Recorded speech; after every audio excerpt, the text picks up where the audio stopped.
auzu billahi mina seytaani rajim bismillahi rahmaani rahim.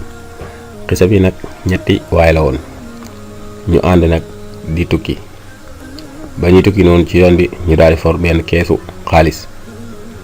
bañ foree xaalis bi ñuy dox ba si yàgg ñu ne nag nañu yoon kenn si ñun mu dem jëndal ñu lu ñu lekk. kooku nag daal di dem. bi mu demee ñoom ñaar ñi nga xam ne ñoo fa desoon ñu daal di déggoo waxtaan ba déggoo ne sawaay kat bu ñëwee dañ koy rey, bu ko defee ñun ñaar ñu séddoo xaalis bi. ci noonu moom it ba mu demee mu ne man sagam jënd maa leen jëndal lekk gi naa si def poson, bu ko defee ñoom it buñ ko lekkee daal di dee man kese ma wéeru xaalis. ci noonu nag waa ji daal ciy def poson mu daal di dem ca ñaari gaa yooyu noonu.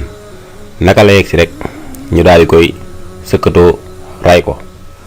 bi ñu ko rayee ñoom ñaar ñu jël lekk gi daal di lekk. bañ lekkee pare it ñoom it ñu daal di dee, nga xam ne amul kenn si ñoom ku jariñoo alal jooju.